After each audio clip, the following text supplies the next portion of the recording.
और इस उत्तर प्रदेश में आयोजित हो रहे पहले पोल्ट्री कॉन्क्लेव में प्रदेश के बाहर से आए हुए सभी अतिथिगण, उत्तर प्रदेश के सभी इंस्टीट्यूशंस, डिपार्टमेंट्स के अधिकारी साथियों, इस वर्कशॉप में भाग लेने के लिए आए हुए सभी किसान भाइयों बहनों, एग्रीकल्चर यूपी के लिए कितना इम्पॉर्टेंट है ये दोहराने की ज़रूरत नहीं है।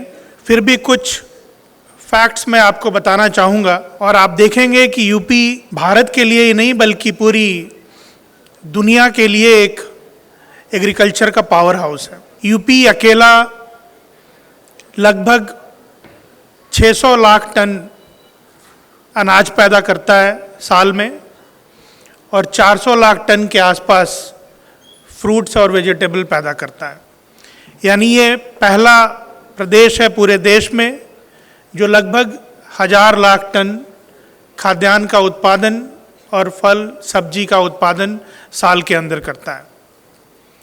उसका एक बहुत इम्पॉर्टेंट कंपोनेंट पोल्ट्री का है और जैसा बताया पूर्व के वक्ताओं ने कि ये ट्रेड कई चीज़ों को एक साथ टिक करता है जो स्टेट गवर्नमेंट और सेंट्रल गवर्नमेंट की प्रायोरिटीज़ में है।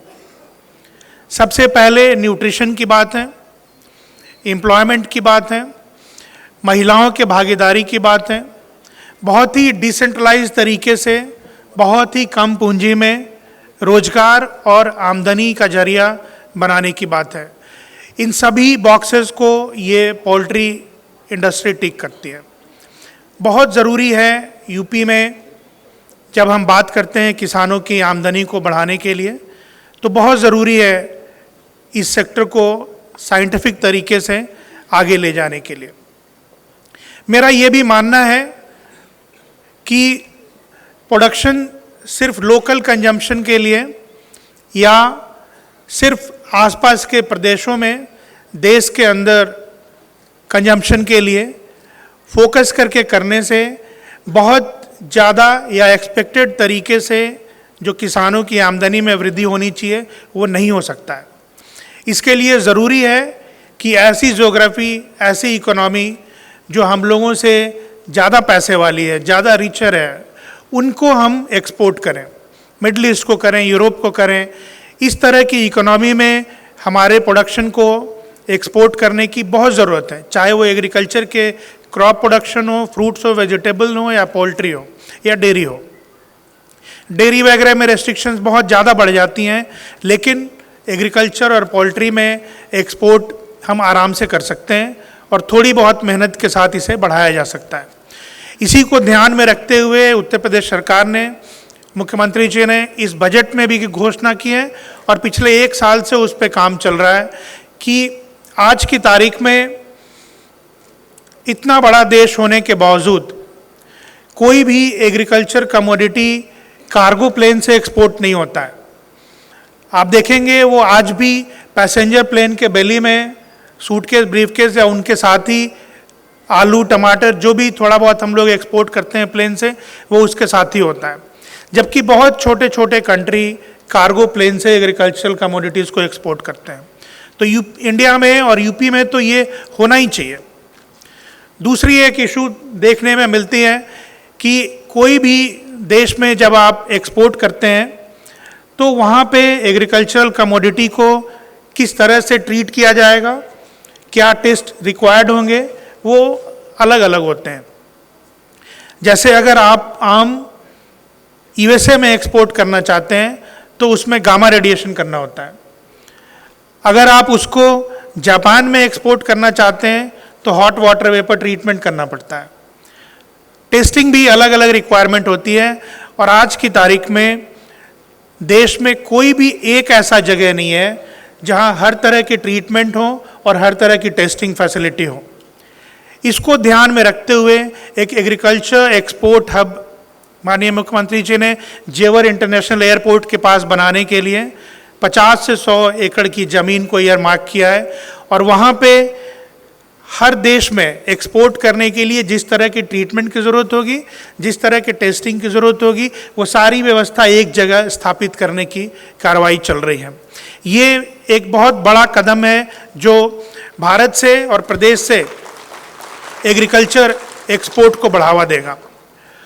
मैंने अपनी बात शुरुआत की थी ये कहते हुए कि यूपी देश का ही नहीं बल्कि दुनिया का एक एग्रीकल्चर का पावर हाउस है। आप देखेंगे कि दुनिया में जो खेती होती है वो सिर्फ 10% ज़मीन पर खेती होती है, बाकी 90% ज़मीन जंगल के अंदर है, रेगिस्तान के अंदर है, पहाड़ के अंदर है या बर्फ़ के अंदर है। ये पूरी दुनिया का अगर आप ज्योग्राफिकल एरिया निकालेंगे तो उसका लैंड मास का उसका सिर्फ 10% पे कल्टीवेशन होता है, एग्रीकल्चर होता है।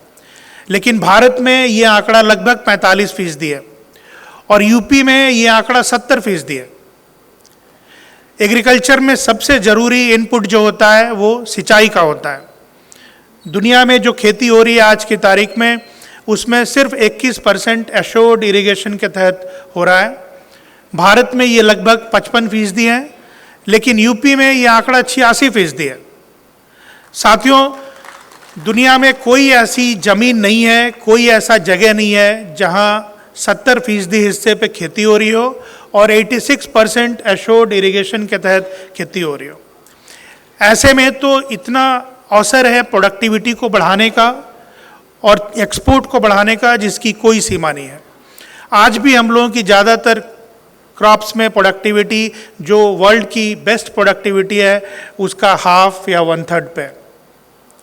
आप चावल देखेंगे, दुनिया में जो बेस्ट कंट्रीज़ हैं जापान, वियतनाम, चाइना, ये 1 हेक्टेयर में 10 टन पैदा करती हैं। हम लोगों के यहाँ 37 क्विंटल यानी 3.7 टन होता है, यानी लगभग 1/3 के आसपास है। गेहूं की भी यही स्थिति है, यूक्रेन वगैरह में वो 90 क्विंटल से लेकर 100 क्विंटल 1 हेक्टेयर में होता है। हम लोग के यहाँ 37 क्विंटल से लेकर 40 to 50 क्विंटल के आसपास है। उसी तरह जो प्रोडक्टिविटी पोल्ट्री सेक्टर में, वहाँ भी बहुत ज़्यादा ज़रूरत है हम लोगों को उसको बढ़ाने के लिए। साथियों, मैं ये आपको बताना चाहूँगा कि काफ़ी पोटेंशियल है भारत के पास भी और भारत के अंदर उत्तर प्रदेश के पास भी पोल्ट्री सेक्टर में काम करने के लिए, और काफ़ी तेज़ी से पिछले कुछ वर्षों से इसमें इस सेक्टर में ग्रोथ भी हो रहा है। हम लोगों को जो कोशिश करनी है, जो बात भी हो रही थी कि क्लस्टर वाइज इसका डेवलपमेंट किया जाए और एक क्लस्टर में मिल, फीड मिल हो, हैचरी हो, प्रोसेसिंग प्लांट हो और भी जो बॉयलर फार्म्स उस इलाके में बने, ये एक क्लस्टर के रूप में डेवलप करें। और एक बहुत अच्छा पॉइंट निकल के आया कि डिजीज़ की एक साइंटिफिक तरीके से मॉनिटरिंग हो, इस पे हम लोग काम करेंगे। एक बहुत इम्पॉर्टेंट मुद्दा ये भी है जिस पे बातचीत चल रही है कि हमारा अपना कंजम्पशन बहुत पोटेंशियल है लेकिन उसके बावजूद बहुत कम है। तो अभी मुकेश जी की पहल पे एक बातचीत चल रही है कि कैसे हम लोग अंडे के कंजम्पशन को स्कूलों के मिड डे मील में बढ़ाएं।